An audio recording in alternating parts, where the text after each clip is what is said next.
Good evening. This is vk3sl. Welcome to the late night session here on 160 metres FM and also on 2 metres, which I think is okay tonight. Interesting. I don't know what happened last week, but we've repatched things and I put some RF beads along the line because I think it might have been RF getting into the compressor, but sounds like it's sort of working. Anyhow, I've just woken up, literally 5 minutes ago. So I'm sort of in that existential no person's zone where I really have no idea what I'm doing. And I suppose that's not unusual. And I'm just going to wing it, folks. That's just the way of things. And I don't mind. I feel like we can do this on these test missions. There's no rhyme or reason about it all. So we'll keep going. We'll find something to do. But in short, it's been an enormous week. It's been huge. It's just massive because it's report writing season and I've been up to my eyeballs doing that. And we've had a number of big events happen in the household. The most significant is that Mr. H has just finished his last exam this afternoon and we had a big family do. And it's the sort of the other side of having some liquid indulgence. It's allowed me to fall into a deep slumber until a couple of minutes back. So yes, I'm all right. But yes, I did have a wonderful evening early on. We all did. It was great. Really nice to see the fam face to face, and Mr. H is in a good place, and it's great to hear that it's all finished and new opportunities beckon. So good on you, Hen. That's good news. All right, so that's a part of the news. The other one is that the car died this week. Yes, the old 323 blew a gasket, and looks like that's going to be retired. And other things have materialised, so we'll have a car to use, which is very good. But and then the hot water service died a couple of nights ago. Now, I have a word of advice: never turn off the tap on the pilot tap, the gas tap on your hot water service, because it may never go back on again. And that's surely what happened the other night. I was fixing a drip in the shower, turned off the tap and the gas tap, and it was impossible to light again. I tried every trick in the book and I could not light the damn thing, and it ended up having to be replaced at an exorbitant cost. Anyhow, I suppose we have a new hot water service. This is boring, isn't it? You don't want to hear this. Don't need to hear this. Let's cut to the chase. I'm waking myself up. This is my sort of coming back to normal, COVID normal. And I'll have a look. Oh yes, there's a number of other enduring themes, much more interesting themes that we have been exploring throughout the week missions. And that includes an exploration of Thelma Terry, double bass player, great big fiddle musician. She was extraordinary. She made quite a few, well, not a lot, but a few records in the mid-20s for Columbia, and we featured a number of them, in fact nearly all of them, over the course of the week. And I can read you something here. There's an artofslapbass.com. I love it. All these little sort of peculiar websites. Anyhow, she was a great slap bass player. And it says, Thelma Terry, double bass player and band leader. She held her bass with a firm understanding of its abilities, and she stepped into a recording studio only twice that we know of. First time in 1928 with 6 horn players and a rhythm section that included a 20-year-old Gene Krupa. And it says that this band recorded a total of 4 songs that day with all solid arrangements. And Thelma's second session was with an entirely different band in New York City 6 months later, September the 27th, 3 days shy of her 27th birthday. And it goes on to say that these 6 songs recorded at those 2 sessions are the only known audio artifacts we have of her playing, and still she is held in high regard amongst jazz and slap players that have uncovered her records. It says Thelma started playing bass after her family moved from rural Michigan to Chicago. Her sewing skills got her a job as a seamstress for a wealthy Chicago family that were members of a cultural and musically supportive Chautauqua Society. She chose to learn upright bass and join the Chautauqua circuit on the road all over the country while still a teenager. Eventually, she auditioned and got the first chair position for the Chicago Women's Symphony Orchestra under the direction of Elena Monique, who would later be a theremin performer extraordinary. I'm going to underscore that and explore that theme. Elena Monique. Anyhow, back to Thelma. This all-woman symphony was highly respected and could have taught Thelma a great deal about her instrument and music theory in general. She was playing Chicago nightclubs like the Lighthouse and the infamous Lincoln Taverns for a couple of years until she started leading her own band, the all-woman Thelma Coombs Volcanic Orchestra. What a fantastic name! Thelma Coombs Volcanic Orchestra in 1924. By 1925, she is a featured vocalist and bass player with a house band at Colossimo's Restaurant, a den of Chicago's underworld elite. Associating with Al Capone and his men didn't seem to bother Thelma. She made sure she got home safe after a long night of work, and her playing was heard over the radio waves of WBBM while in the band at the Vanity Fair Cafe, with the great banjoist Eddie Condon playing Could I Certainly Could, and other popular numbers of the time. I think she dated Edie Condon, if I remember reading that somewhere. Regular work in Chicago area theatres kept her busy until she got hired by Bill Stein at MCA to put together a touring band, Thelma Terry and her Playboys. Her band once shared a bill with the great Jelly Roll Morton and his Red Hot Peppers in Rochester, New York. Thelma's band got the top billing. Goes on, says, along with the great Bill Johnson from the original Creole Orchestra and leader of his own sessions, and Steve Brown, who was with the New York Rhythm Kings, Gold Kids Orchestra and Whitemans, we play quite a bit of Steve Brown on these airs. Thelma would be a younger sibling to said first-generation offspring in style and in technique, similarly to the legendary Pops Foster. In fact, Thelma would join other Chicago jazz musicians in frequenting the South Side Chicago stomping grounds of Bill Johnson and his pals when they were playing around town. Like Johnson, Brown, Terry kept the band bouncing along by combining two-beat pulses, quarter note arpeggios, and solid double and triple slaps. Love it. Thelma was leading and swinging her band in a joyful and danceable fashion. Her rhythm work with Gene Krupa from her first session made for amazing results. Their conjoined slaps and snare drum accents are a rhythmic delight. Each of Thelma's recordings has amazing moments of double and triple slaps followed by the melody to wonderful effect.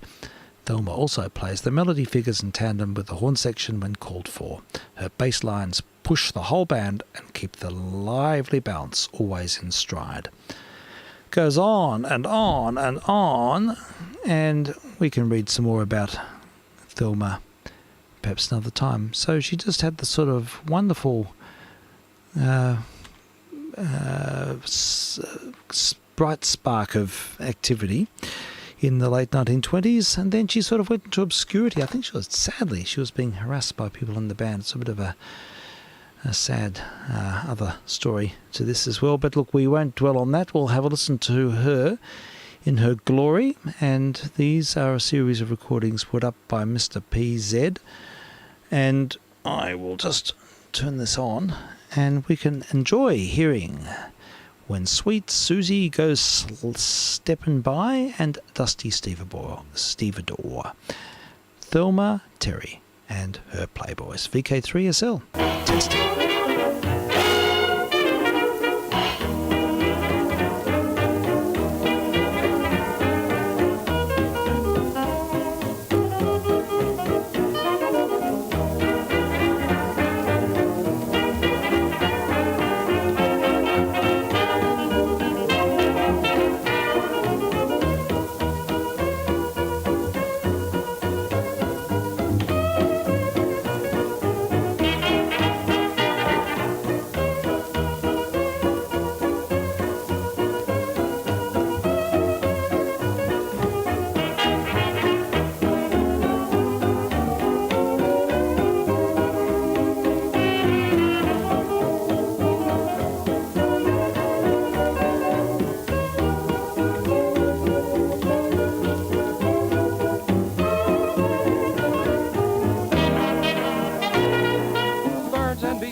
And every time I take her walking down the avenue, people stare and declare, don't they make a happy pair? Fellows sigh and say, oh my, tip their hats and wink their eyes when sweet Susie goes stepping by.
was caught with my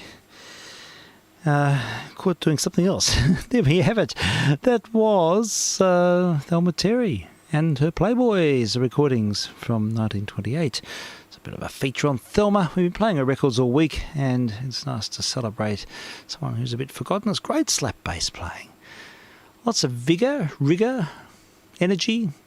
She was talented. She was a great player, and I believe those recordings had a 20-year-old Gene Krupa. I think that's where he cut his teeth playing with that group. Well, I'm just trying to... I was in the other side of the room trying to sort out the a Vitatonic. I was thinking it would be good to feature a Vitatonic. We've been featuring also during the week the American Epic Sessions. It's a doco film made about Western Electric lathe, cutting lathe and recording equipment which was repurposed and brought back to life for a documentary series looking at American music in recorded in sort of indigenous, I won't say indigenous, but sort of provincial American bands and groups, not so much bands but more bluegrass and bluesy type material. Anyhow, that music was chronicled in the 20s with some portable recordings, and that whole system was restored, and they attempted to recreate that whole vibe. They did it very successfully and made a doco film about the subject, and we actually played the entire film on one of the afternoon sessions. So we got to hear some 20s sounds in a modern context. Anyhow, I thought we'd sort of celebrate something Western Electric now. So I was going to play a Vitatonic, but I haven't quite got there about queuing this up. I can't even remember who the band is. It doesn't really matter, I suppose. We'll put the needle in, see what happens. These are recordings made in the 30s for the Associated Music. What do they call themselves?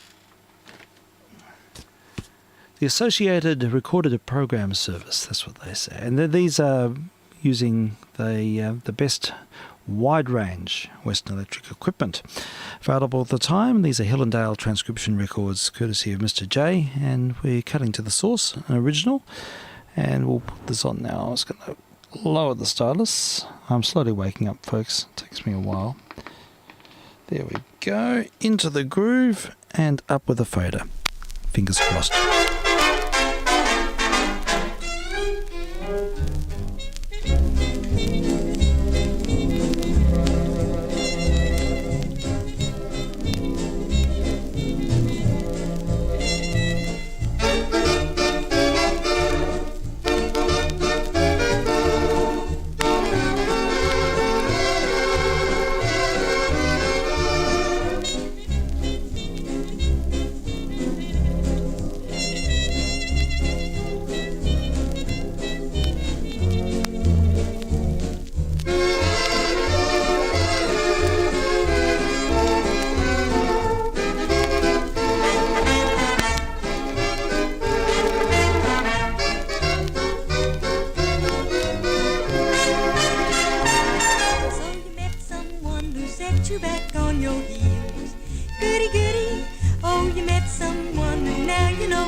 Goody for me, and I hope you're satisfied, you rascal, you.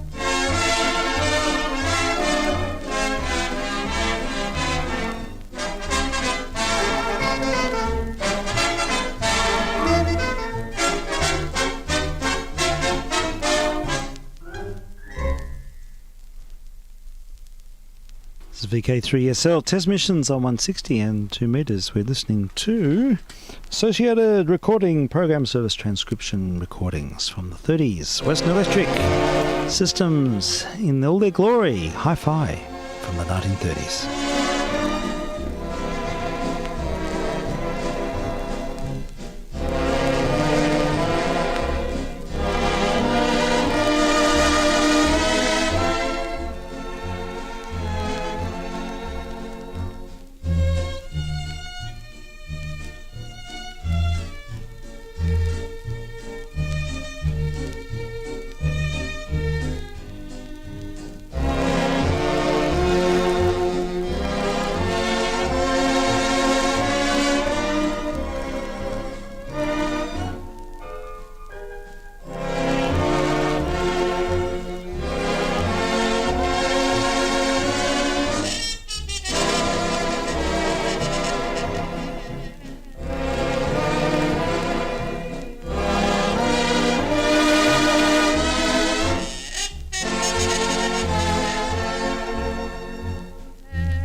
It's been listening to, it says Ross Morrow on the label, but it's definitely somebody else. These are pseudonyms working for the Associated Recording Program Service via their transcription recordings in the Hillendale mode. 33 RPM records from the 30s. Russ Morrow, Russ Morgan, I don't know. It could be a number of bands. The giveaways use the initials, but we'll refer that one to our Brains Trust in due course. And I'll just take the needle off. This is vk3sl testing, and what else do we have on the line? Sort of trying to get sorted here. Looks like 2's working, which is sort of a relief really after last week. A lot of problems with 2 meters last week. Anyhow, here's a Bozzy. Coffee in the morning. Let's have a listen to this one. I think it's a bit over-processed, but it still deserves a listen. vk3sl.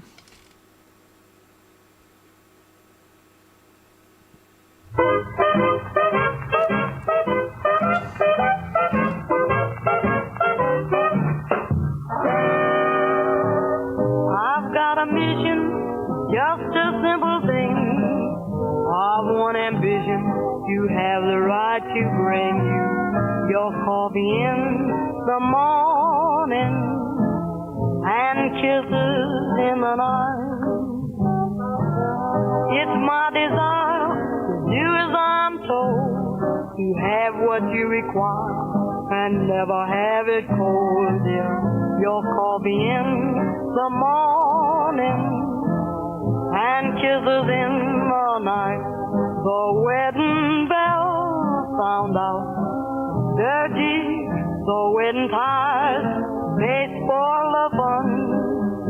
without the helping hand of clergy. Oh, I'm afraid it can't be done. It isn't formal, but with a wedding ring, it's natural and normal. You give you everything, yeah, from coffee in the morning to kisses in the night.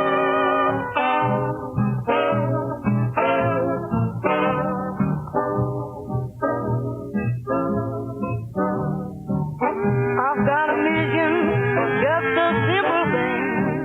I've one ambition, to have the right to bring you coffee in the morning, kisses in the night. It's my desire to the soul to have what you require and never have it cold here. Coffee in the morning, kisses in the night. Going down out and dirty, the wind I may fall upon. Without the helping hand of clergy, oh, I'm afraid it can't be done. It isn't formal, but with a wedding ring, it's natural and normal. You give you everything, dear, from coffee in the morning to kisses in the night. Oh, darling, I really want you to take me in your arms and hold me tight. Now, honey, I'm wanting to get coffee in the morning to kisses in the night.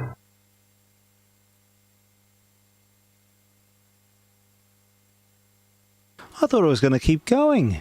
I was looking for a record and it finished. Boswell Sisters, they are amazing. They had the best ensemble sound. They were melding. Utterly synchronous. Well, let's see what else we have while we're getting organised. And I'll be ushering Frank in shortly. In about 10-15 minutes we'll give him a hoy. And we'll have something to chat about, I know. So looking forward to that. And let's see. We've got the history files here. Now, I've been playing Luciano Berio. Now, this is interesting. This is one of those sort of serendipitous journeys because we were listening to Swingle Singers last week. Played a few more Swingle Singers, and I realised that they were also recording contemporary music. In fact, quite out there, contemporary music. And we used to play a fair bit of contemporary music on these missions, and I think I should probably do a bit more. So here we have it. We'll listen to some of his Laborintus. Laborintus 2 is the name of the work. It's by Luciano Berio. And we'll listen to part 1. Just a part of this goes to about 10. So hold your horses, folks. It's going to be a challenge. It's not the sort of thing you usually hear, and but it's a sound world of a different kind. It features the swingles, and you'll hear an interesting concept of sound sculpture. vk3sl testing.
Ecce Deus fortior me,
dolorosa infermitate, per 9 dì amarissima pena.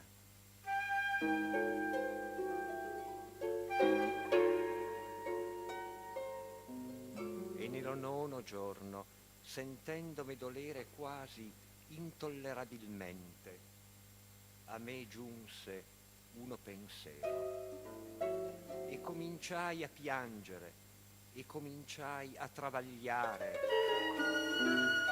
e a immaginare in questo modo.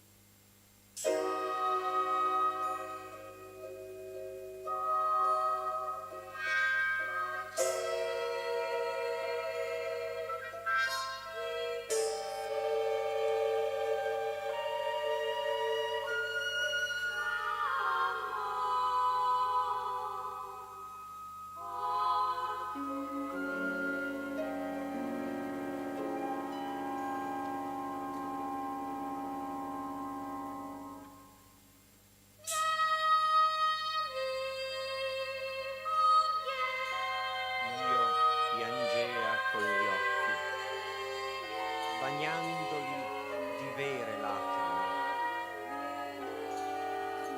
e io chiamava la morte e dicea: dolcissima, dolcissima morte, vieni a me, io porto già lo tuo colore.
Io vidi cose che mi fecero proporre di non dire. Io vidi cose, io spero di dicer quello che mai non fu e detto. Mi fecero proporre di non dire di lei. Io spero dicer di lei quello che mai non fu e detto d'alcuna.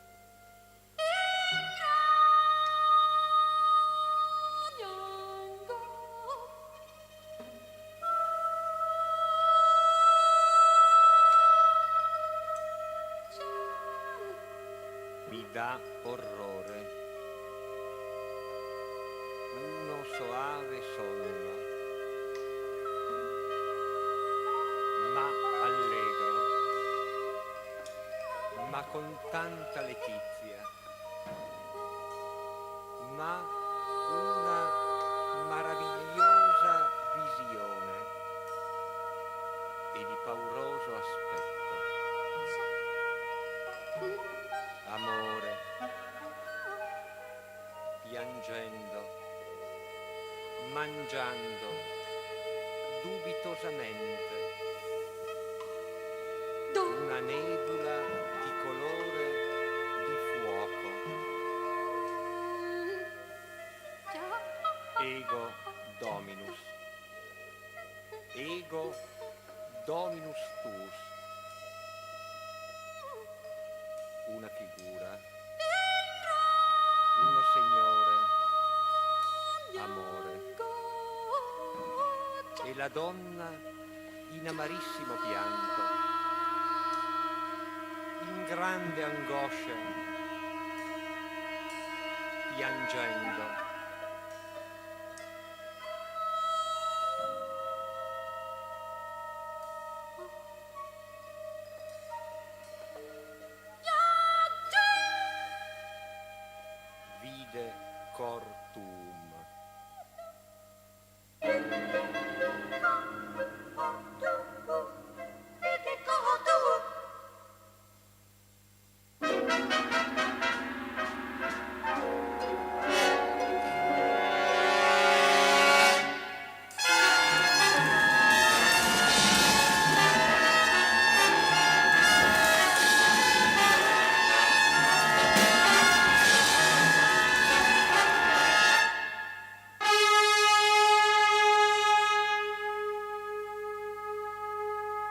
luna mirabile, tu sei morto, visione, osanna.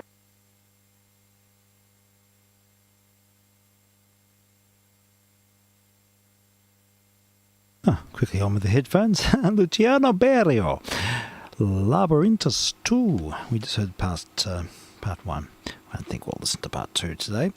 It's a piece inspired by Mr. Who is it? By Mr. Dante Alighieri. Yeah, he borrowed the ideas from Dante Alighieri, T.S. Eliot, and Ezra Pound, and made a complex work about memory, death, and usury. It says,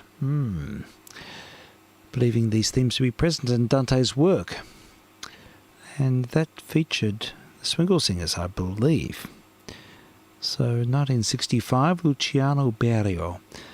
Yeah, it says here it was written to celebrate the 700th anniversary of Dante Alighieri's birth, with a libretto provided by Edoardo Sanguinetti.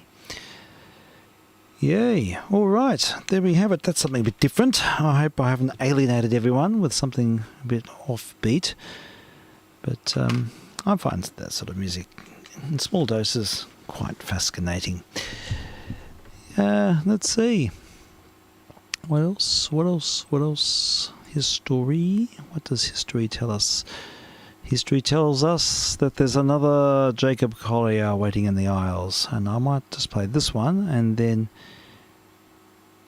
see if we can usher in Mr. Frank shortly after. I've sent the link to you, Frank, so you should have it there. And I reckon after this song, all being well, there's there's quite a few Colliers of late that I haven't played. This next one does look quite interesting. Maybe I'll fade in part way through. And it says that this is one of his recordings he made. It's a tiny desk concert. And I like the idea of these tiny informal... Let's wish this would turn off. There we go. Yeah, these tiny desk concerts, they're sort of really big in the US, and they're sort of intimate settings. And someone says here that he has done a really bad job of socially distancing from himself. Yeah. He's layered up many tracks in this performance. Well, we'll do a bit of a fade in, I think, because it's quite long. It goes for about 15-20 minutes. So I think we'll give ourselves a good 5-7 minute serve of it while I get the Zoom-O-Matic up and running, and we'll see what happens. So if you want to stand by there, Frank, we should be right to go fairly soon-ish. So there we go. I'm going to cut into the middle here, and we'll hear the last bit of Jacob Collier's Tiny Desk Home Concert. It's just a big improvisational frenzy. Looks amazing. vk3sl testing. Moonlight, we could cut the chit chat all night. I take it when I get that. Moonlight, I'ma cook that song. Time alone with you, oh. Time alone with you, oh. Time alone with you. Woo! Very good. Oh, please, no. Oh, you're too kind. You're too kind. Thank you. All right. Wow. Cheers. Thank you very much. We're Jacob Collier, and that was a song called Time Alone With You. Not true. And we'd like to move on with a song about loneliness. Kind of goes without saying that this is a very strange time to be a human being on planet Earth. All sorts of weird things are happening. We've been quarantined together for about 10 weeks now. It's been pretty bizarre, not always particularly easy. And we wrote this song, which is called He Won't Hold You, I suppose, to sort of explore the feeling of what it means to be alone and how to confront it, how to come to peace with it. And so it's a very important song for us to write. We're very glad that we did write it. We hope that you enjoy it. He Won't Hold You. And I'm going to change the mute inside of the piano, so if you guys want to say anything, please go ahead. Yeah, I'll jump in for a second. This song, He Won't Hold You, is from Jesse Volume 3, which is our latest album. We've been working on it pretty hard in this room. And it's not out yet, but it will be out very soon. Here we go. Keep your eyes peeled and stay tuned, if you fancy. He won't hold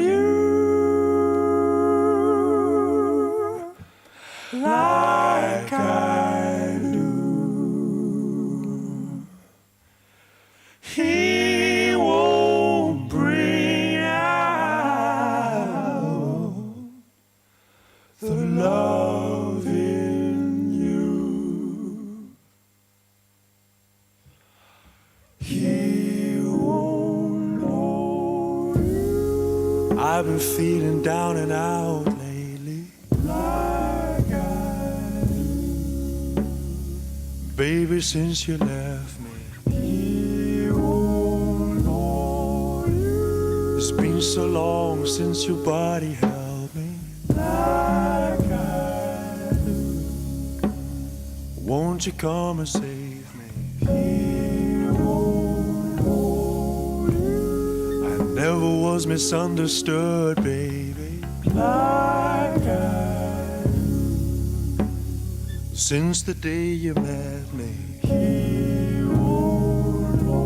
now I'm lost, I'm on my own, it feels so lonely, like I do. Won't you resurrect me? And all across from all around, the people make a peaceful sound. They dance along the avenue of what I thought I knew. And all across from all around, the people make a peaceful sound. They dance along the avenue of what I found to you. I won't be alright. I won't be alright. I won't be alright. I won't be alright.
And all across from all around, the people make a people sound. They dance along the avenue of what I thought I knew. And all across from all around, the people make a people sound. They dance along the avenue of what I am to. I won't be alright. I won't be alright. I won't be alright. I won't be alright.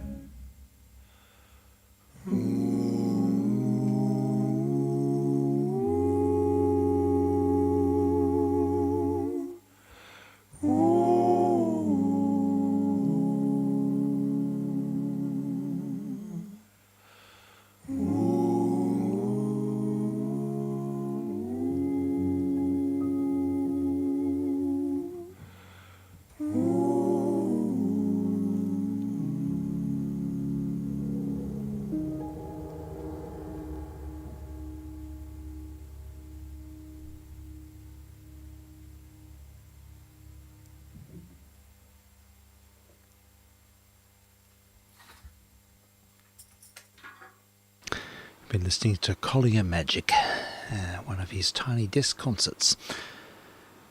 And that really does it. Amazing. In fact, we were talking about multi-tracking this evening, and the virtues of having multiple Support for NPR track. I comes think from we'll State just Farm. fade that out there. And yeah, it's an interesting subject. And hopefully we'll get Mr. H on and he can tell us about how he does it in a little bit more detail. It's been a lot of subsidiary multi-tracking work as a counterpoint to the studies.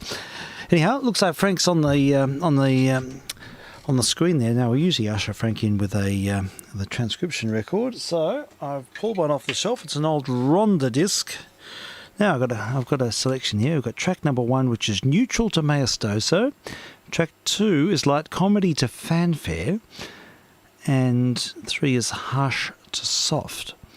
Well, I reckon we'll give Frank a...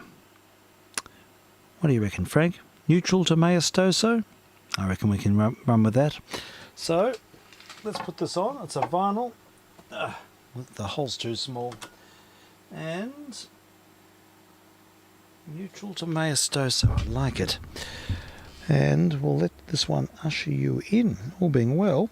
There we go. I've got the turntable on, and there we have it. The right fader VK3sl test missions, and shortly we'll have Mr. Frank with us.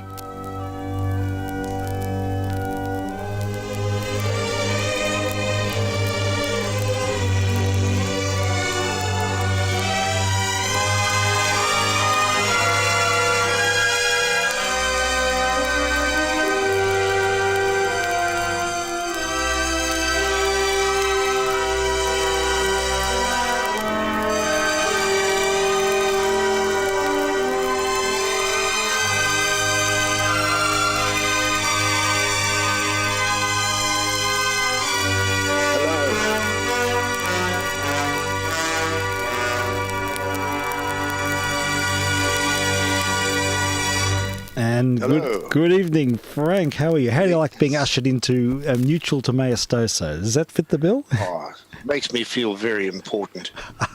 Isn't that great? I love these titles. Far more important than I'm entitled to be, Steve. Oh, Frank, don't say such things. Well, here we are again, another Friday. Well, it's all happening. Yes.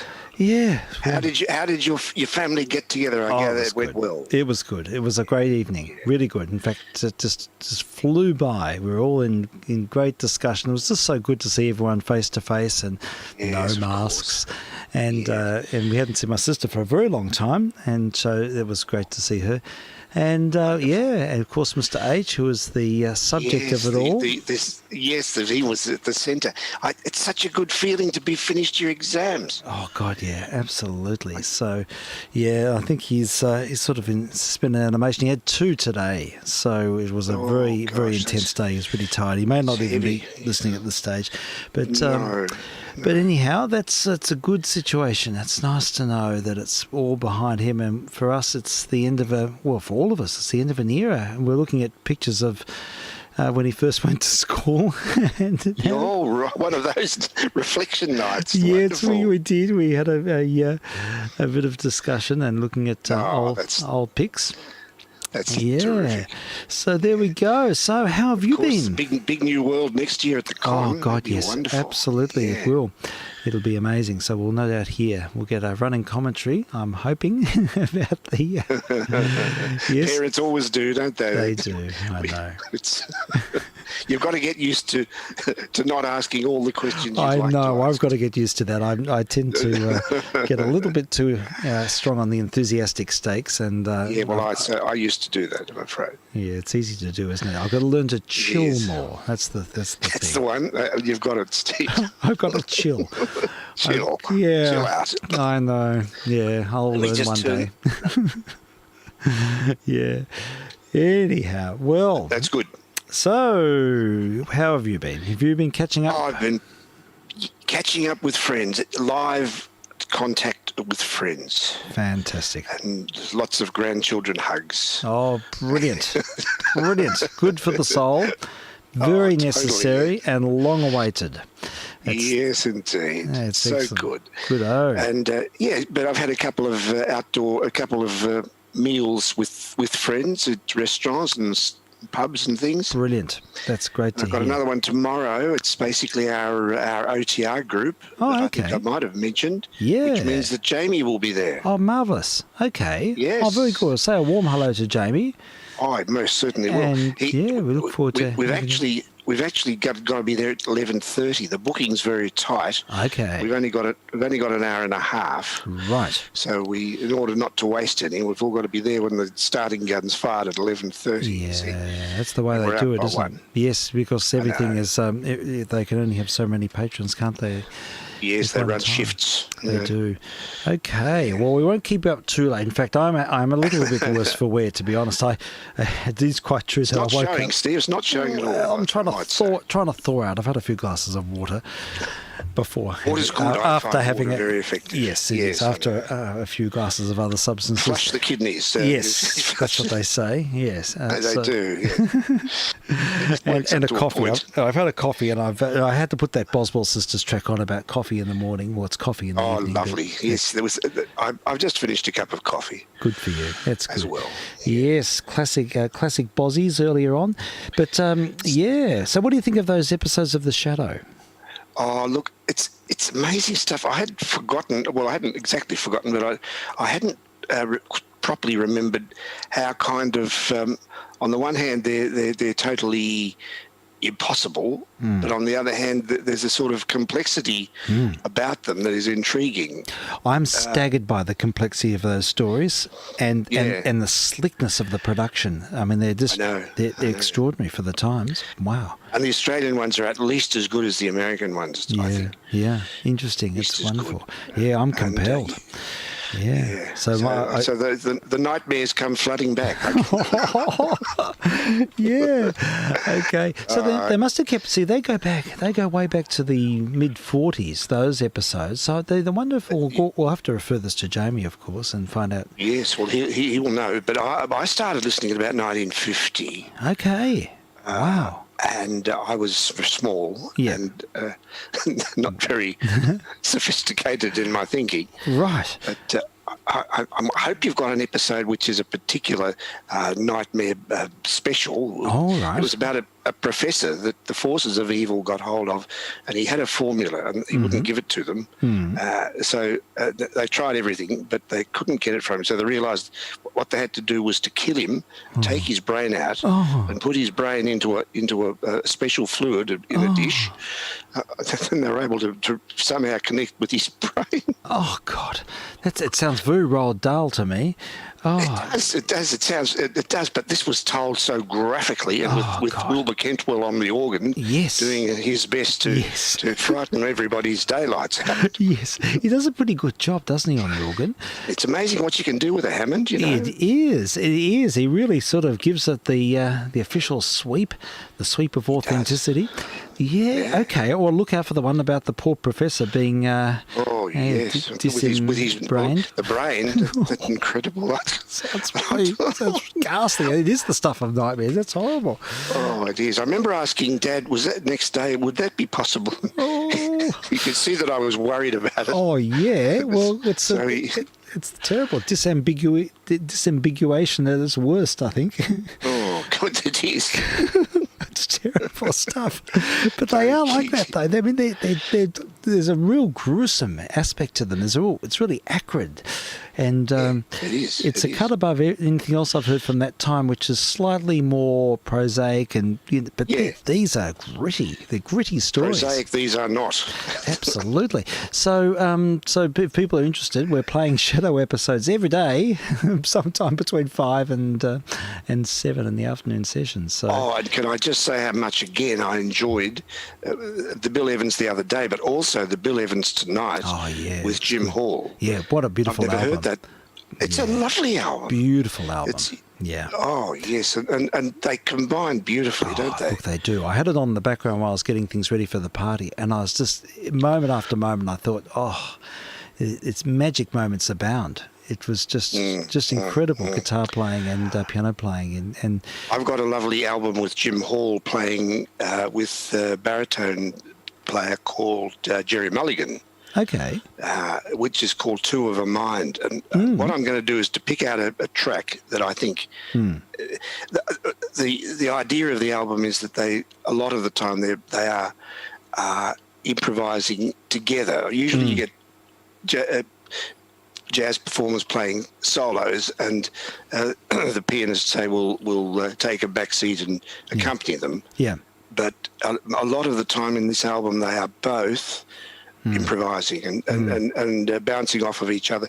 You know, jazz at its best, really. Yeah, absolutely. When you're just completely in the zone and just in that,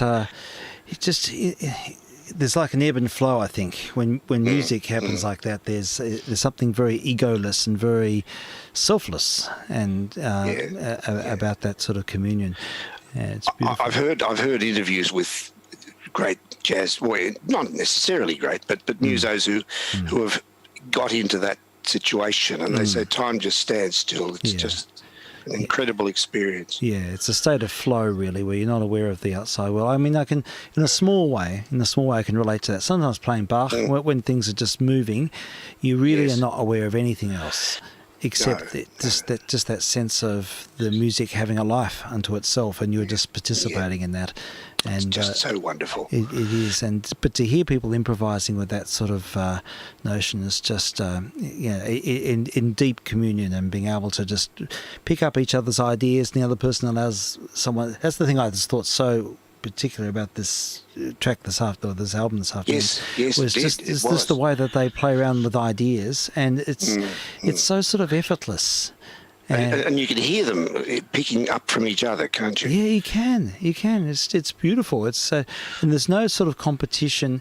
It's just sort of this whimsical meandering around and just embroidering and then passing it back, and it changes a bit and it goes backwards and forwards, and it's just a really sort of gentle, a lovely way of associating with musical material. It's very special. Indeed. It is. It's great. So I commend that to people. It's I can't even remember the name of the album now.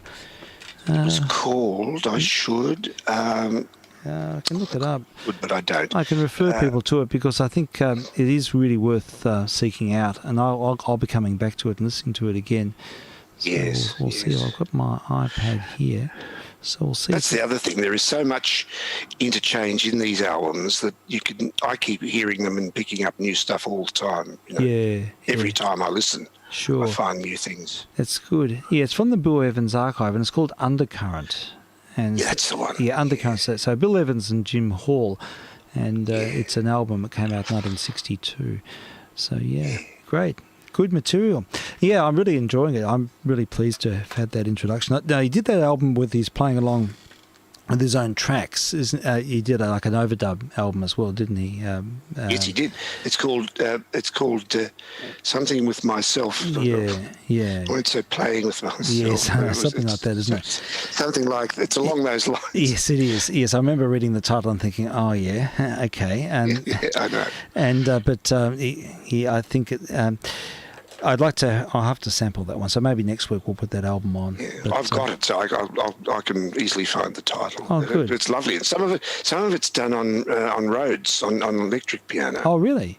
Okay. Yeah. So Rhodes and Rhodes, or Rhodes and piano together? Rhodes on both, I think. Okay. Right. Oh, that's good. Do you do much stuff on Rhodes? No, not a whole lot that I'm aware of. Mainly just mainstream piano. But, you know, it was he liked it. Obviously, it's just a different thing to do. You know? Yeah, no, definitely. Yeah, it's good. No, I quite like the sound of the Rhodes. I think it's great. I do too. Yeah, for me, a big discovery this week has been a number of uploads of Henri Merkel, a French fiddle player. Oh yes, and yes. I just love that Franco-Belgian playing. And so I'll try and feature a bit more of that, because I remember discovering this artist quite a while ago, and but the recordings, he only made a few, didn't make many, but he just exemplifies that Franco-Belgian style of playing. It is. It's a lovely. We've got. I think I might have mentioned we've got a lot of Arthur Crumio who plays. Oh yes, he does. He's also got a quicksilver vibrato and a very luminous tone. But we love that sort of stuff. Yeah, it's but there was a really interesting recording of the Saint-Saëns third violin concerto, which is a work you really hear, and Right. and he. The recording is just something so great. In fact, I might just kick off with a little bit of it, because I'd like to share this the last little bit, because it's just magnificent playing. I just love it, and it's free. To me, there are similarities with jazz in the way that they play around the beat a lot. And you know, not in the improvisatory realm, but just in the way that it sort of dances so maybe just listen to the last 5 minutes of the Saint-Saëns Violin Concerto No. 3. I did play it the other day. It's a work you don't hear very often. It's quite rare, and this is a recording with Mr. Merkel in 1935. So we'll just sample the last part of it, but it is so delightful. Let's have a listen.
There we go, Mr. Merkel, Henry Merkel, with the Saint-Saëns Violin Concerto, just the last little bit of the final movement.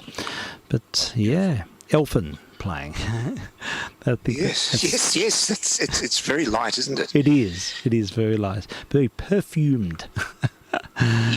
Yes. In that French, but it's quintessentially French in its sort of character, and they're very fast, white hot, intense vibrato. But it's not like Germanic playing, which is very resigned to gravity and very weighted. It's a completely it is. So this is a totally different aesthetic, and it's one you don't hear a lot of now. And international schools of fiddle playing have sort of universalized things a lot, and we just don't. It's a type of playing that you just won't hear anywhere, and it's quite idiosyncratic but beautiful. And I just love it. So there's a recording of the Lalo Symphony Espagnole, which I will play next week, and that's turned up as well. And I reckon we'll sample out as well. Yeah, there's a few things. And so Henri Merkel, that was a highlight for me, discovering that. So, yay. So, yes, and now you've come up with a wonderful topic. I don't know how to do it justice, to be honest, because I haven't had time to really search. Do you want to leave it? Well, look, there's a few... Why don't we... Well, no, we could, but Yeah, we can play a few things. Maybe we can keep the subject open and keep adding to it, because it's the work you've mentioned is the listener is the Thais meditation, and it's from Massenet's opera Thais, and I think it's just a moment of reflection in the opera. I was trying to remember how it fits in. I think it's the end of Act 2. And I can't remember the story, and this is the sort of detail that I don't have. But well, I can tell you a little bit. Good. It's very, very basic. She's a courtesan, Thais, and she has this weird relationship that I don't know too much about with a monk, and he's, I think, trying to get her off of courtesanship.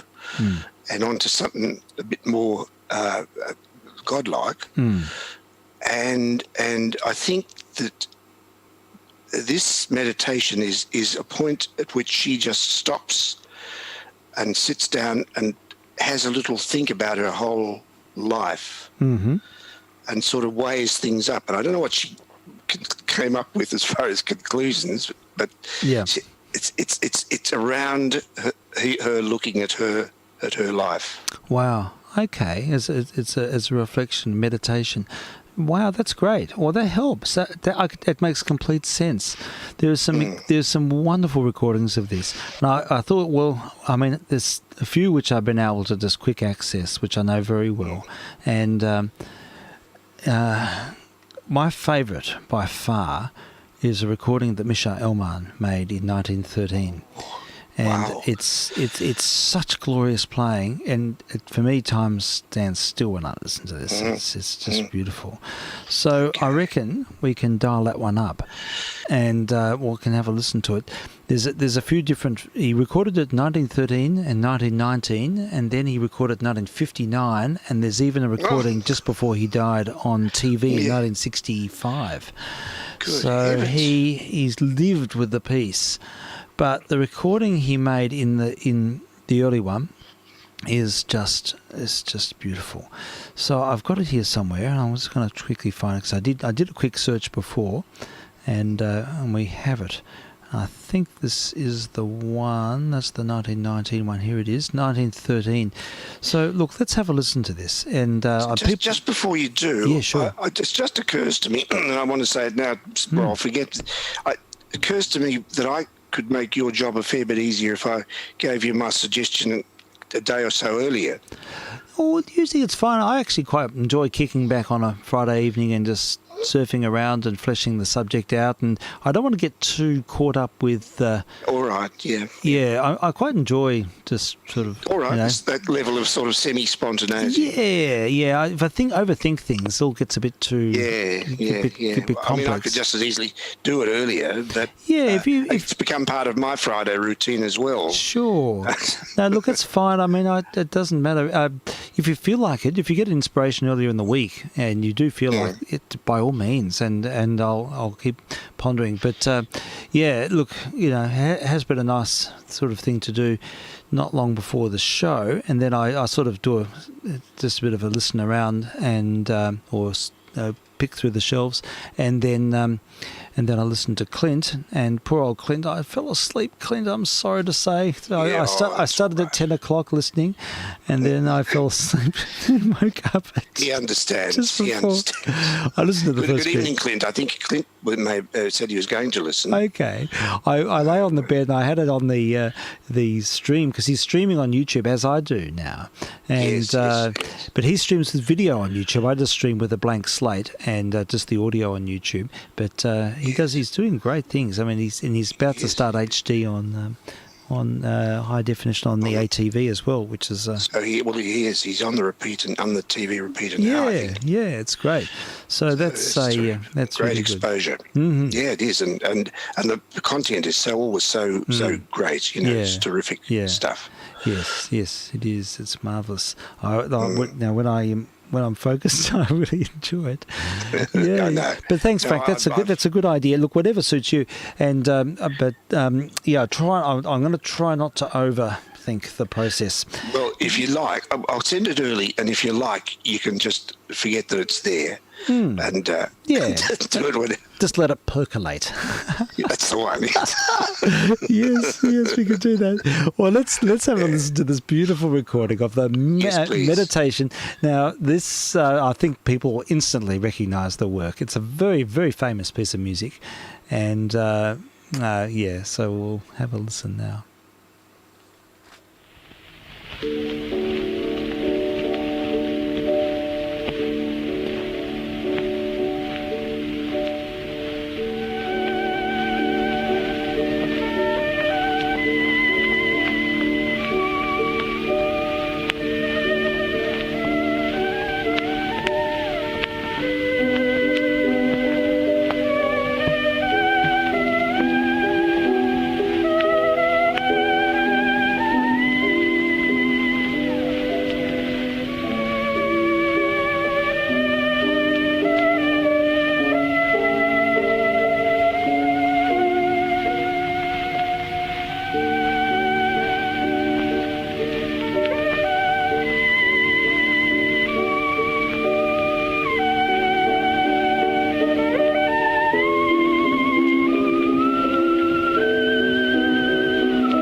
that's lovely. Oh, it's beautiful, isn't it? Yeah, there's Got a something... lovely glow about it, lovely warm Yes, absolutely it does. It is. It is a glow. His sounds just completely, even on an acoustic recording, it's luminous, and he's so centered in his tone. It just radiates, and there's something very, I don't know, something very honest about that performance. It's funny. It's got, even though it's soft, relatively soft play, it's got an intensity about it as well. Yes, it does. It does. It's a beautiful sense of line. It's quite broad, very broad in its phrasing, and he takes lots of rubato, but it's never distorted. He has got his idiosyncrasies, but they're beautiful and they're heartfelt, and it's very warming. The lovely slides I thought were very well done too. When Really he was tasteful. sliding. Really tasteful. And he's got his characteristic fingernail vibrato, which he did. But for me, that's one of the most beautiful things I've ever heard. I love that performance. I just think it's something really special. And Misha Elman sort of, for me, exemplifies that piece. That's the recording I come back to. And how did his later performances compare? Yeah, I've got one here. I've got one of the 1919 ones, very, very similar. And I might save that one for another time. But Sure. there's a recording he made in 1959 when he was in pretty good form still, and yeah, it's quite beautiful. I think this is it here. It's very beautiful. It's wonderful. In fact, you can hear it's in some ways very similar, and of course in modern recording quality. Yeah. So this is 1959. So look, let's have a listen to this same artist. 40 something years later. So yeah, Misha Elman.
There we have it. Misha Elman. Wonderful. Beautiful performance. And he's in pretty good form. He's in his late 60s on that recording. Yes. And Still sounding good. yeah, really good. Really centered sound. He's, as you say, it just glows. There's a radiance about his There's warmth about it. It's, there is. But Suppose it's funny I should be talking about glowing because I don't really... yeah, sure. it's a term that I associate more with sound, though, you know. For me, Yes, I know. I'm glad you do because I was sort of... I didn't want to... thought I was coming over as a bit of a fraud, but... no, not at all. But I often think of it in that way. Yeah, that sort of I don't know, radiance. Yeah. And that centeredness. And that's right. And you hear that just the richness of the overtones, and he had astonishing perfect pitch. He never played a bad note ever. Really? All those recordings right up until the end, he's always perfectly in tune, and that's one thing. His playing became a bit erratic rhythmically later on, but that it never mattered. It just didn't matter with Elman because he's just such a warm personality and such a the thing I love, I think, is he just loves he adores the instrument. He really, really loves the violin. You can tell that sort of playing. He's not trying to control it, or it's not sort of some, I don't know, external thing. It's really a part of him, and you get a sense of an artist who's completely and utterly, resolved to the instrument itself. There's a sense of resignation that makes the performer in the instrument, I don't know, as one. Something like that. And I guess part of it is performers like that get very attached to particular instruments. Yeah, I think he had the same. He had a Strad, but he used right through, and it was a particular Strad that he had from the 1890s right up until 1967 when he died. So same instrument, which is remarkable. Yes, so it is. and just to think to grow at that level, perform at that level, and grow with one instrument through your whole life is it's a beautiful concept, really, isn't it? It's lovely. It is, lovely. and you'd understand all its idiosyncrasies and the all of its quirks would become in your own DNA. You'd really understand it. Yeah. Certainly would. Yeah, so that's a special performance. I always associate the work with those two, particularly the early one with Elman. I think there's something sort of youthful and very humble about that, and both performances, they're wonderful. That late one too. I mean, it's magic playing. So yeah, so we I don't know. There's another person, an artist, I think, who just embodied this work really superbly was Kreisler. Heifetz played yes, Fritz Kreisler, yes. Yes, Fritz Kreisler also played it really beautifully. He's got that lovely sweetness about his he does. He's got a tone as well. velvet touch, Kreisler. So I think, I'm not sure when this recording is.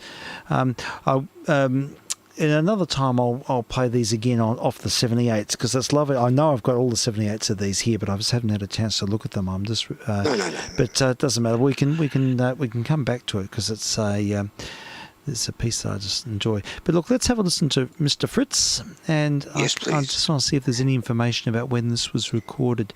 I think it might be an acoustic. 1894 was when the opera was written, so. All right.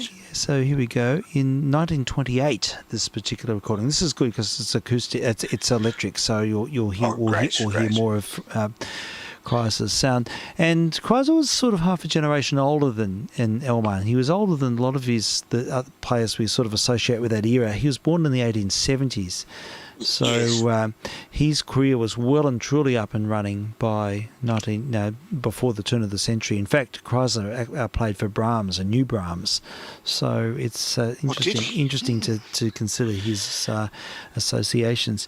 And he went to study medicine and then you're sort of talked into coming back. I think he succeeded with the fiddle at a very young age, as all his players were. They're all child prodigies. And I think he graduated from the Vienna Conservatorium when he was about 10 or something ridiculously young. And then he threw it all in and went and studied medicine. and then came back to it as a young adult. So Thank goodness he did. yeah, it's amazing. But there's that remarkable story about Chrysler. I think I've told it before. At the very end of his life, he was a sad story really, because he was knocked over by a truck, and he was in a coma for weeks. And they thought it was the end. Anyhow, he when he came out of the coma, he was speaking fluent ancient Greek. What? I've never heard that story. So somehow a part of his mind had been triggered, and he could and apparently he could speak about 20 languages anyhow. But but they say that that's what happened when he came out of the coma. So he obviously learned it at some point in his life. Yes, he must have, and somehow something made him I don't know. Just go back to that. Isn't that incredible? It's an extraordinary story. He survived the accident, and he even got back into playing again. It's quite an incredible story, and he lived into a very great age. And there's a beautiful story. His 90th birthday or something, or the speech is actually on YouTube somewhere, and he's got his soft Viennese accent, and he's telling the story of his life, and it's so humble and so beautiful. He's a remarkable human being, and I think I mentioned the story about him being in the trench with the other soldier in the First World War, and because he was fighting in the First World War, and he had to kill another man to survive, and the whole sort of philosophical dimension of that consumed him, and he wrote a very beautiful article about the sanctity of human life, and it's one of the most heart-rendering, beautifully written things I've read, and is Chrysler's reflection. Anyhow, with that background, let's have a listen to him play the tiles. Most interesting. Yeah. Okay.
vk3sl playing. Oh, I love it. meditation. Isn't it beautiful? Just lovely. There's something beautiful and lingering about his tone, isn't there?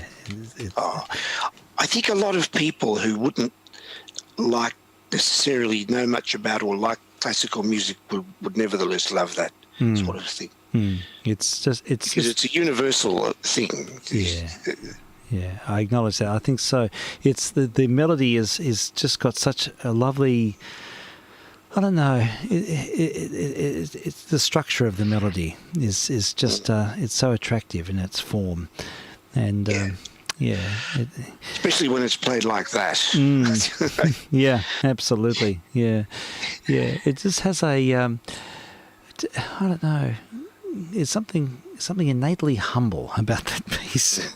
I don't know. I think there's meant to be. I think it has something to do with the plot, if you could call it a plot. She's pondering her life, and I think she's looking at whether she needs to change direction.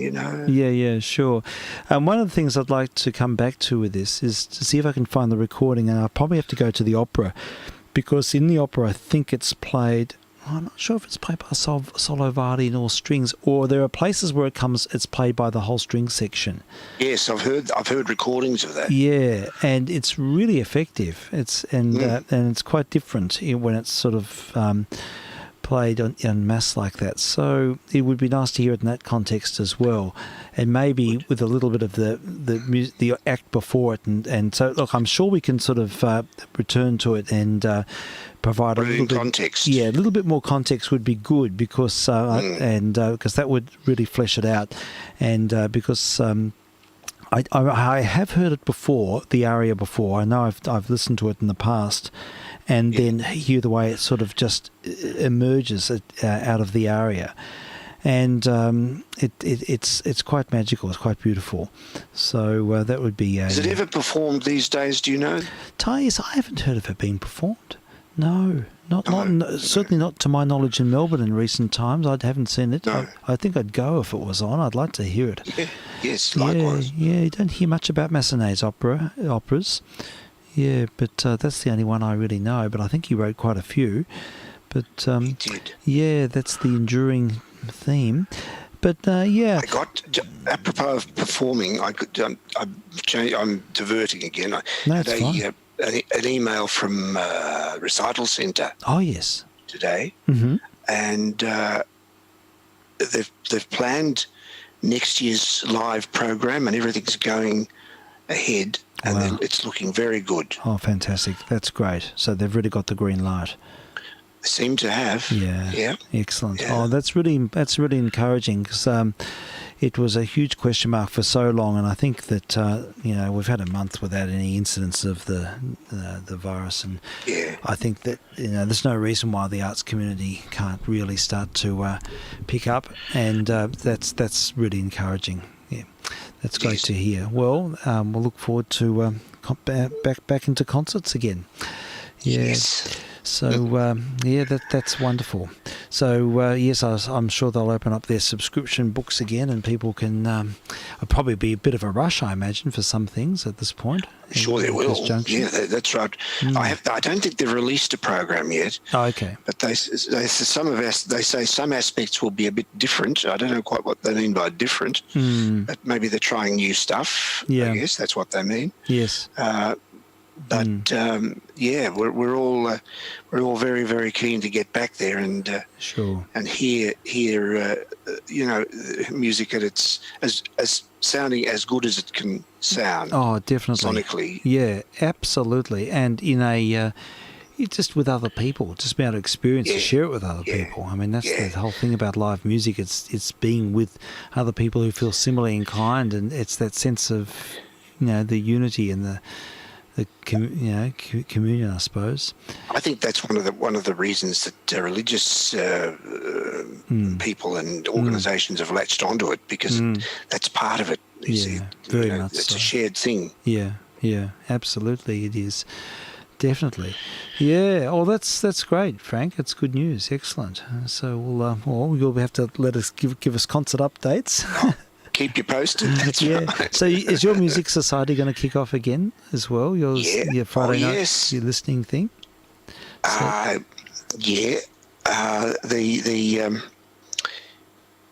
Was The it jazz Is it? Didn't you have a listening group that you're involved with? That you?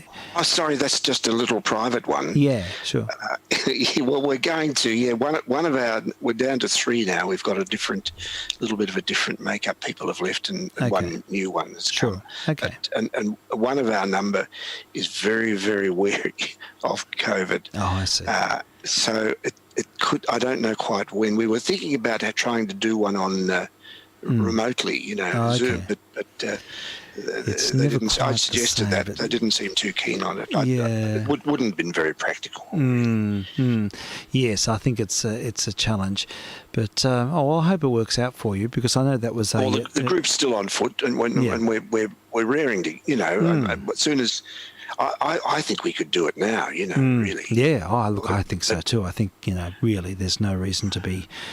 But look, it's good to see the schools, class teaching. We don't have to wear masks teaching, which is great. That's great. Very good. Which is a huge thing. We don't have to wear them outside at all anymore, which is a great thing. So, look, I think the shackles are loosening and we're getting a resumption of normality again. And I suppose people can play wind instruments again now. Yeah, there's a return to that, but it's still quite.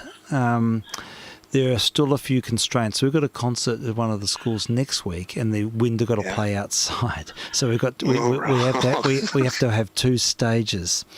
So which is a bit ridiculous, and we can't have. Actually, that concert's going to be streamed. I don't think we've got the go ahead for concerts with live audiences yet, but that'll happen. It's a shame. It's a shame, but it'll happen. It's got to happen soon. Yeah, surely. Yeah, it's necessary. We have to. So I think there's no reason to be conservative about this anymore. I think we need to be on the front foot and get back to it. But we're lucky, there's no issue really with the virus at all at the moment now. So we can. Yeah, so that's a. You wouldn't want to be over in the States right now. No, hell no. That would be could be a huge challenge. Yeah, complex situation. Oh, God. I won't start.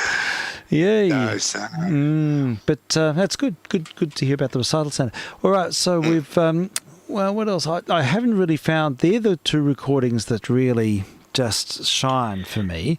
The Chrysler and the Elman. And there is a recording which I've never listened to, and I've sort of half dialed it up, and I might have to do a bit of searching for it. There's only one known recording of Heifetz playing this.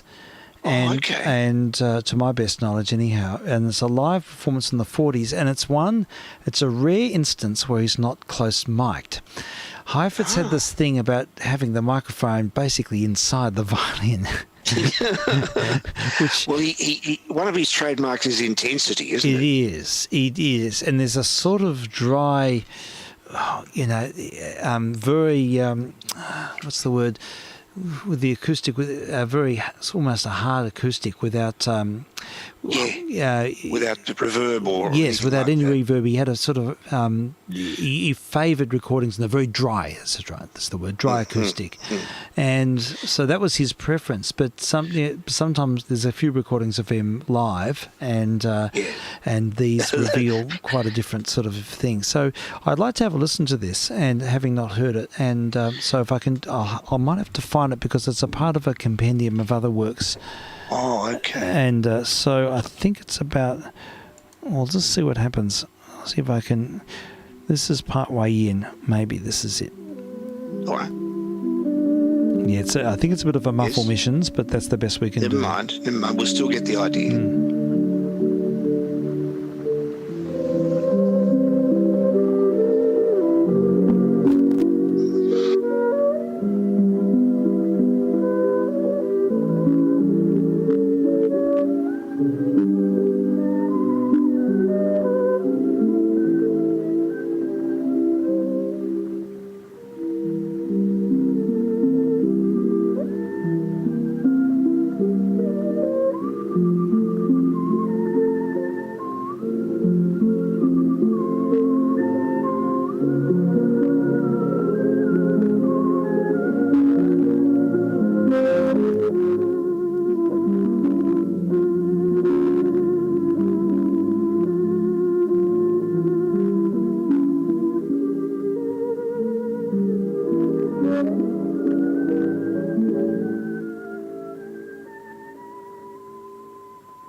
Okay, that was apparently a recording of Heifetz. Okay, it In a doesn't concert. sound like Heifetz.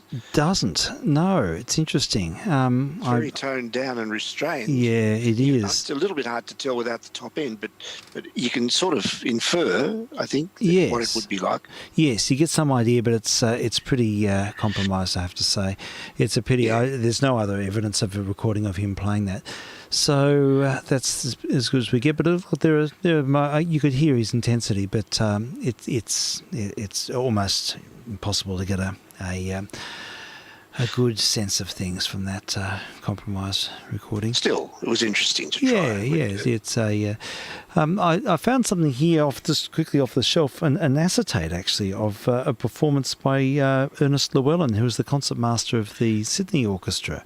Oh. Yeah, private recording. So this. Oh, look, could we do that? Yeah, I reckon. I think we'll have a listen to this. So this is special. It's local fare, and it's so Ernie Llewellyn, Sydney artist. I think he had his own string quartet, and was he in the Sydney String Quartet? I think he was. Yes, that's right. And he had a very distinguished career, and I think he was still playing right up until the 1980s. But this record would go back to the 40s, I think. He'd be a young man here. So, let's have a listen to see what I can't even recall what this is like, but we'll certainly have a listen. And it's off an acetate, so I've got it on the platter. Oh, yes. So we'll hear Mr. Llewellyn.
Okay. Yeah. There we go. Well, that was very nice. Yeah, beautiful. Beautiful. It sounds great with the organ, doesn't it? Oh, yeah. Yeah. It works very well. Yeah. We're getting a bit of thunder here Okay. Oh, really? and rain. It's Right. raining quite. Oh. Yes. Maybe I need to bring the washing in. Well, you have to hurry, I probably. think I might. Okay. Because I've got a whole lot of washing outside. Thank you for the warning. I better do that. I think I might close the radio down and sure. continue on Zoom. Okay, that's fine. No problem about that. In fact, I'll put a recording on of Arthur Grumio playing the meditation while I go and quickly... Oh, lovely. Yeah, we're talking about Franco-Belgian players, and Yes, indeed. So this one turned up, so I haven't heard this before, but let's have a listen, and I'll be listening while I'm taking the washing in. Actually, I'll leave the radio on until it seems to have... the lightning seems to have stopped for a while. Yeah, anyway. I'll check the thing as well. Well, it's quite heavy, Steve, so I'd move quickly if I were you. Okay, all right. I'll just get this on. Oh, yeah, I can hear it I'm here. going to go and shut windows. Yeah, okay, off we go.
Okay, we've been listening to Arthur Grimio playing The Meditation by Taste. I thought I really liked that a lot. It was beautiful. Yeah, It unfortunately, it was just someone putting their computer microphone next to the speaker. So Yeah, okay. it wasn't a particularly a full-bodied recording, but there was a lot about that playing I loved. Yeah, it was great. I was a bit distracted. Funny that Kate was up as well. We're both rushing out, yes. bringing all the clothes in. So With the rain, yeah. Yes. Is it actually raining where you are? Yes, it is, but it's spotty. It's only there was a storm cell which has passed now, and there could be others, but it's not. Doesn't look like it's going to set in very heavily. My son had some washing out. I hope he got it in. It was Right. He's going to Warrnambool tomorrow to run in some kind of race, Oh, okay. long distance. He does long distance running. Oh, fantastic! Gosh, Yes, that's it is. that's an amazing commitment. It is. Good It on is. him. It is. Yeah. Yeah. Anyway, he's going there for a few days, and he had washing out. Okay. And I don't know whether he got it in. Oh, Anyway, we I got hope it. I hope he did. Yeah. Gosh. Because All the right. shower that we got was quite heavy. Yeah, it was really heavy out here just a moment ago. I'm quite wet now. How are you? Oh, it's not bad. It's fine. But yeah, no, it was Seems to have passed, as you say. Yeah, it looks like it has, and it's just a cell. But yeah, look, I'd like to. I haven't really looked at any modern players. I'd like to sort of look at. I want to keep the subject open, if that's okay. Of course. Because I love this piece so much. Yeah, It'd be good to do it justice and hear some. I've got a great 78 here somewhere of Albert Salmon's playing it, which I'd love to play, and I'll dig that up at some stage. And Well, we could continue it next week. if you yeah, like. we could. And there's a recording, I'm sure, of Jeanette Neveu playing it, which I'd love. Oh, she'd be lovely. Yeah, which would be beautiful to listen to. So And no. yeah, and look, there's a handful of others, and it would be good to at least feature one contemporary file, someone who's still alive. Yes. So we're as not well. totally rooted in the past. Exactly. I think it's nice to sort of have a little bit of a wider berth, and Well, it's the maybe present. yeah, and also it's nice to have a sort of a quirky, maybe a different take on the work. Maybe the Swingles Yes. did it, or someone like that. Who knows? Maybe there's knows? a playback version of it or something. It'd be good to A lot find. of my instrumental stuff is a lot more contemporary than yours, because you've basically got a wonderful collection of earlier recordings, and I wasn't even collecting recordings at that point, and we've just bought records that we'd heard on the radio, which tended to be I guess more modern. Sure. So it makes it even more interesting for me to be hearing a lot of the stuff that you're playing. Well, it's interesting to hear some of these playing at a time where the international sort of approaches to music making were less apparent. I think we've sort of. One of the great things about globalization is that we've unified a great many things. But the thing I find most striking about these early recordings is just how incredibly individual they are, and how the techniques of the players and their aesthetic, everything about it is sort of rooted in their cultural milieu, in their own sort of province or their own area and their own style. Yes. So you just get this great diversity of interpretive, prowess. It's fascinating. Yeah. It's actually happened right across the board in terms of accents and language. Yes. Yes. There's been this great sort of unification due to just globalism, I suppose. Yeah, I think so. And recordings and just yeah. I think so. I mean, accents. It's a really interesting one, and how we're sort of all turning into American accents a bit now. Perish the thought. I know, you hear the young kids. It's just staggering. It is. They speak like Americans here. Yeah. Everywhere. Yeah. I just notice it all the time. So do I. So that's the media. That's the media platform. That's what they listen to. That's what they aspire to. It is. That's what they get. That's if that's all they get, you can't blame them, can you? No, not at all. That's it. So yeah, I think there is a sort of a massive unification now. We're all moving towards the singularity. Yes, the the medium that's not so happy, I think. I think you're right. And so, yes, but you see, I'm sure it's happens in literature and in many other, artistic areas as well, in theatre probably. It's harder to differentiate and find a particular. Stylistic constraints are less formalised now. I think there's paying homage to it, but something that's deeply rooted in a particular culture doesn't sort of have the same prescience as it used to have. I think we're going to have to try to value diversity and encourage diversity. I don't know how you do it exactly, but I don't know. I think it has to be a very conscious effort. And I mean, I think people really crave authenticity in one sense, but it's just harder to find because our range of influence is so wide. And whereas, someone like Chrysler, I mean, he was concertizing in the 1880s, That's a long time ago. And it sure is. And, he's just quintessentially Viennese. Everything about his sounds Viennese, the Viennese lilt, just that lovely sort of...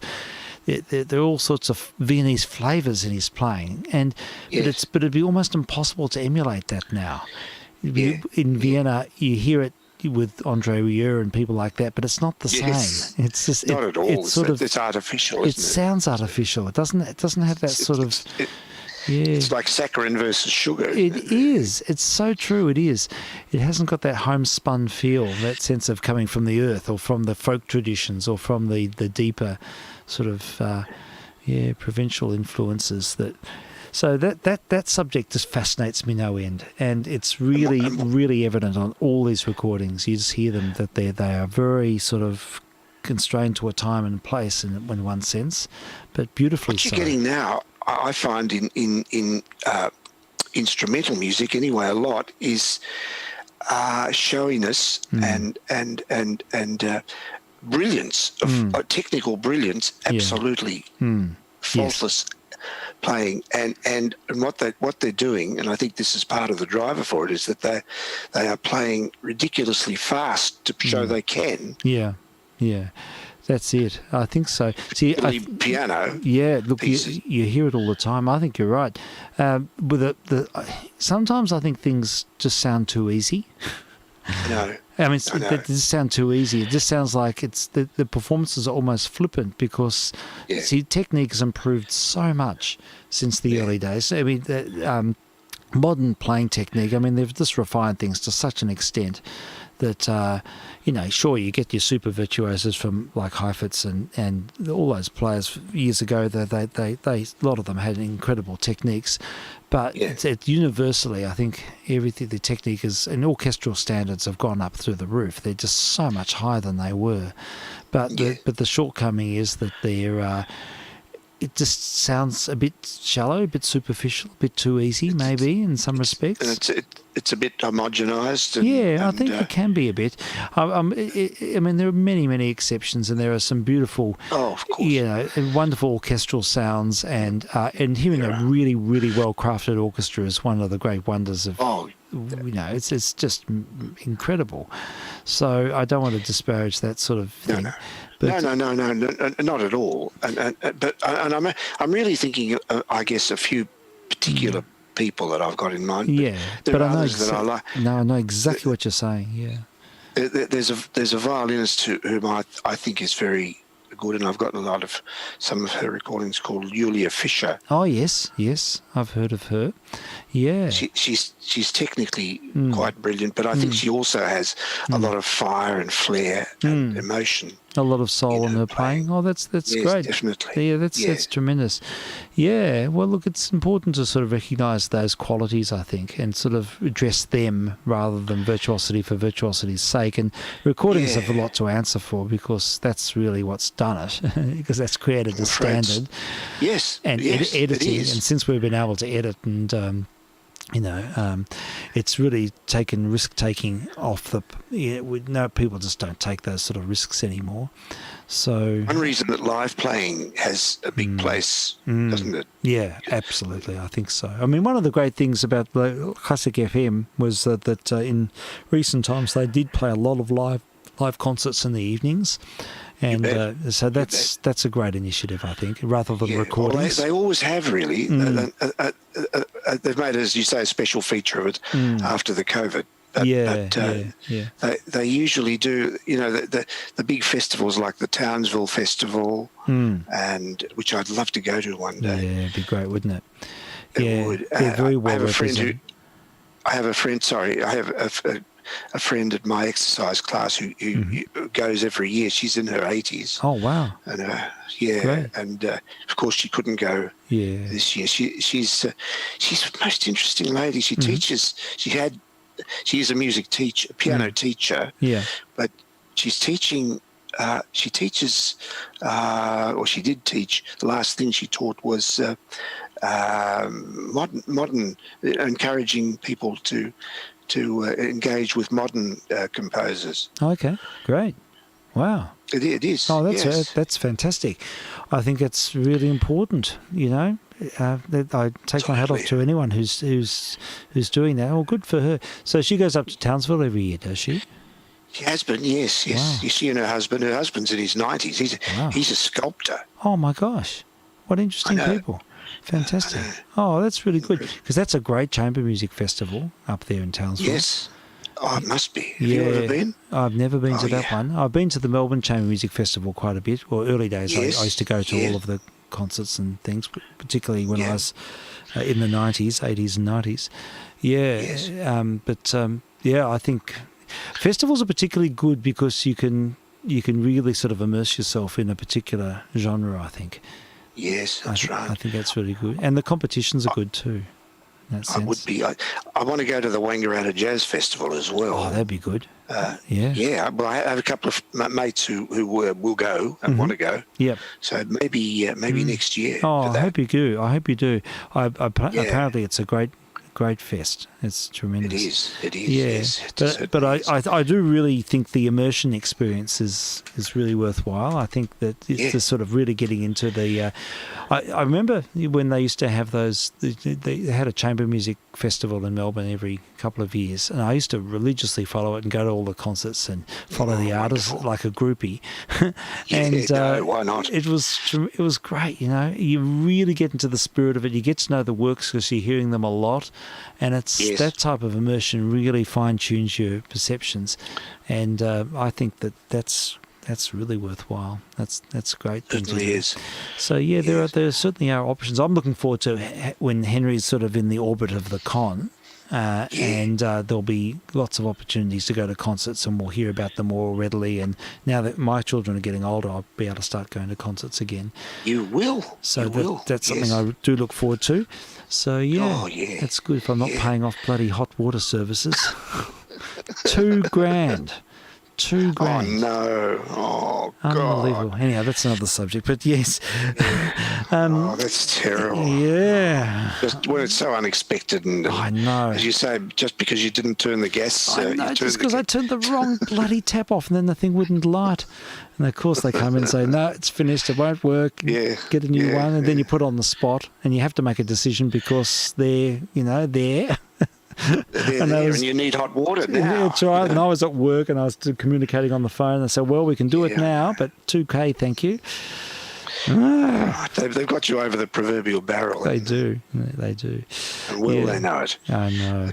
But another thing I meant to tell you, which is again a complete change of subject, is I had in our U3A jazz today. We had my friend Maureen Sherborne. Oh yes. Who is the widow of Neville Sherborne? Yes. Who owned Swaggy Records. That's right. Yes. And she said she wants to pay me a visit to give me something, and what it will be, I know, is another parcel of recordings. Oh, fantastic! Great. It is fantastic. Yes. Excellent. She's very, very generous. And, how about that? That's wonderful. Well, we're keen to hear about this. If she identifies somebody that she knows she thinks is really interested and into it, sure, she responds. Great. Very generously. Oh, how about that? That's great, Frank. Good on you. Well, we look forward to hearing about what the latest, what the booty is. what you've got. Yes.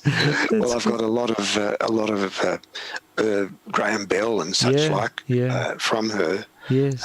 It's all good stuff, good Australian. Yeah, I wonder how Bill stuff. Armstrong's going. I wonder how he is. Well, I must ask her. Yeah. She mentioned him today. Did she? Okay. Yeah. She's obviously very close to him. Yes, she would be. He and Neville worked together, I think. They were comrades in arms, that's it. Yeah. Gosh, he's been around for a long time. I was just tonight going through a pile of records and I found some Armstrong acetates from the late 40s. Oh, gosh. With his name on them. And, I mean, like his label, like his own Armstrong. Yes, I understand. Yeah. It's from when he first started. Now, that's extraordinary to think he's still going, and well in his 90s now. But I'll have to catch up with him. I've interviewed him, and I'll have to be good to do another interview. I'd love to hear that interview. I'll have to.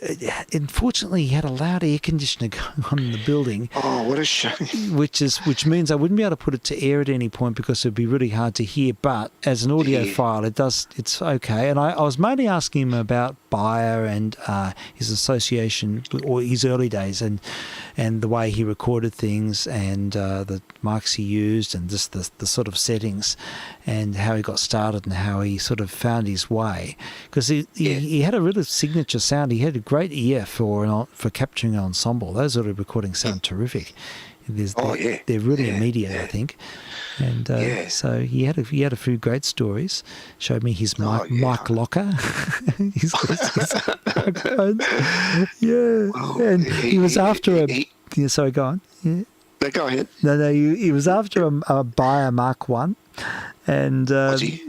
because he started off using a Bayer Mark 1 in his all those smacker records he made, and he was using a Bayer, and he got rid of it a long time ago. But he's feeling quite nostalgic and he asked if I could find him one. Well, I was able to find him one, and it worked out really well. So he's quite happy. He's got a Bayer Mark 1 now.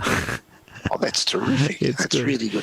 Yeah. Well, I'll get a rundown from Maureen on how he is. Yeah, it'd be good to know. I wonder how he's been, because he was in hospital. He was having surgery just at the start of the COVID thing, so he was quite unwell. And I was wondering if he how he is. Yeah, we'll find out. Yes, Maureen's certainly very robust. She seems totally with it. She's, okay, sure. Is she a fair age? She'd have to be. Oh yes, she'd be 70-ish, 70 to 80. Okay, sure, yeah. Ish. I don't know what she is exactly, but sure. She's obviously. I mean, Neville's her husband's been fairly long gone, I think. Yeah, so he would have been more Bill's age then, I suppose. Yeah, maybe. Yeah. Okay, so she was a bit younger than him then. Yeah. Okay. Yeah. Sure. All right. Well, but very much into it. Obviously, shared his passions. Yeah. And talks very fondly about it all. Okay, good. Oh, well, we'll look forward to hearing about the CDs. That's exciting. Yeah. That's good. It is. Yeah. It is. Oh, that's nice to hear. Yeah, but anyhow, we'll keep milking the archive and looking for new things and subjects. And absolutely. As long as I'm going to do a walk at the prom with Henry. Henry and I are going to do an overnight walk for 3 days. Terrific. Yeah, when are you doing that? We're going to do it not next week, but the week after. And so we'll be going down to the prom and doing our walk to Oberon Bay. And I'm just looking forward to seeing a horizon and just getting out in the open air and putting a backpack back on. And And I'm probably fit as I've been for a bit because I've been walking every day and I've lost about 12 kilos. So, that's amazing. Yeah, I just don't eat as much as I used to, and I've lost a lot of weight. So it's been good. It's been really good, and I'm feeling quite okay. So I reckon we'll be right. So we'll do a walk. And I used to love to walk. I've got a chronic back condition now, and I can't really walk very far. Sure. But I used to go. I'd walk for miles. We used to live in South Melbourne when I was a kid, and we'd walk. My mum and dad also loved to walk, and we'd quite often just walk into the CBD and have a meal, and then walk home again. Wow. Into city from South Melbourne. That's great. Yeah. Oh, good on you. It took the walk was about 3/4 of an hour to an hour. Okay. Good. We didn't worry. It was, and then we'd spent a lot of time walking to the botanical gardens where we all love to go. That'd be good. It'd be lovely. Yeah.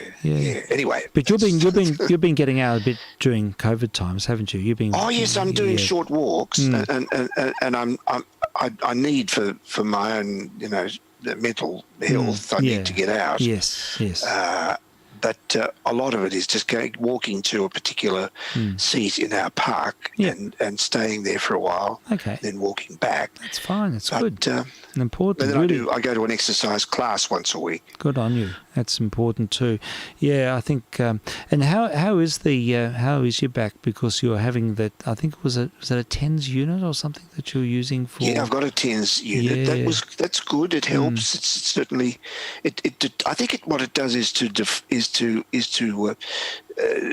take your mind away from the pain more than anything else. It's sort of it deflects your mind. Okay. But it also, I think, gets in the way of the pain impulses and substitutes this tingling sort of feeling. Okay, so it actually substitutes the experience. Yeah, okay. Yeah, but I still need to have analgesics. If I've got to go out and do something, like tomorrow morning, I will have some ibuprofen to go to this lunch. Because I need to be able to move freely. Yeah, I can understand, Frank. Yeah, fair enough. Yeah. Still, it doesn't really. It's a nuisance more than anything, and it doesn't greatly impact on the amount of enjoyment I get from life. Really. Yeah. No, that's the most important thing is that you can still have quality of experience. Oh yeah. Yeah, and I'm thinking it would be good to. I mentioned to Jamie that possibly we could do a live missions and see if we could both come out, and then we could sort of. Well, if you can fit the both of us in. Yeah, it's a bit tight in here, but that's okay. I can move things around. Right. That'd be fun. That'd be great. And we'll have to work out who picks out what.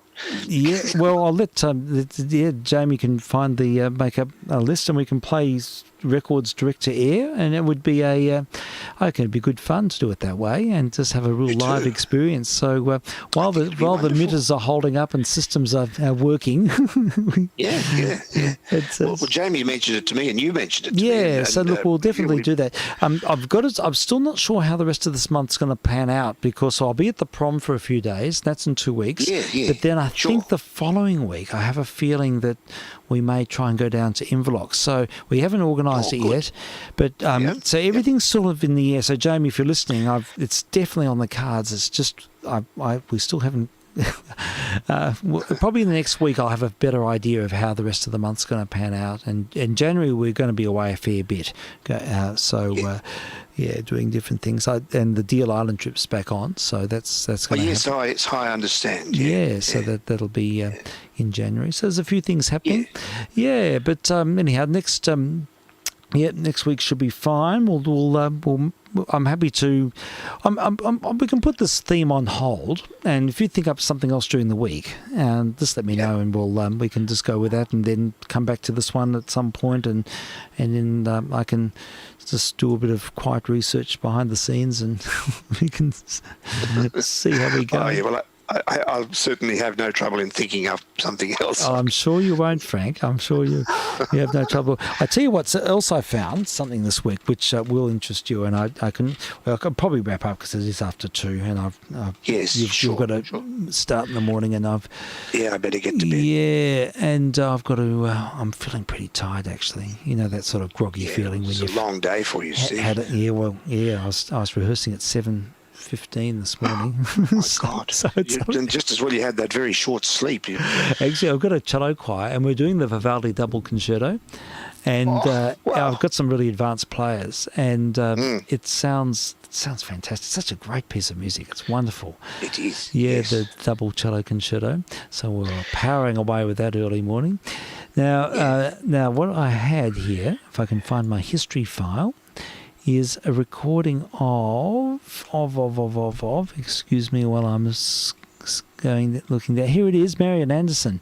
Now she's singing Es ist vollbracht from St. John Passion.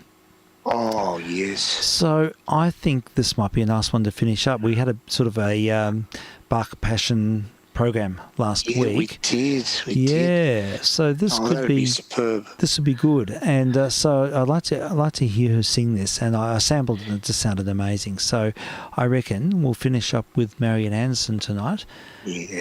and we'll be back. Superb. Yeah, Yeah, absolutely. Yep. yeah, she's I, great. I love Marian Anderson. Yeah, Such remarkable. a lovely, rich voice. Yes, definitely. Yay. All right. Well, Frank, it's always a pleasure. And Always, Steve. Thank you. thank you. And we'll keep the. I tell you before we go, and someone else is keen to come back and do a program is Io, my niece Io. Oh yes, please. Yeah. So there's a prospect of Yes. her staying over now, and things are. They are going from strength to strength. There's all sorts of exciting Great. new developments, and I'll let Io tell the story. And Sure. No, but leave it to her. Yes. yeah, but it's been really good, and the Joy FM thing is just going places. It's a great program, and that's been going all through the COVID period, and university's been going really well. It's been a very positive year. Oh, that's terrific. And so we'll bring EO in, and so sometime in the next little while, and I'll handle that. We'll still continue on Zoom and have a three-way turf talk, and Yes. and then we'll see if EO can they'll share a playlist. So that'll Sounds good. It'll be really good. So that'll happen sometimes as well. I was chatting with them the Lot other to day. look forward to. Yay. All right. So let's have a look. Marian Anderson, and we'll wind up with this. Thank you, folks. Thank you for listening in, and also during the Indeed, week. indeed. And have a really good week, and we'll be back. And yeah, until soon. vk3sl and vk3jr saying cheers. I'll for listen now. on the radio. Okay. All the best, Frank. Okay. And you. Take care. Yep.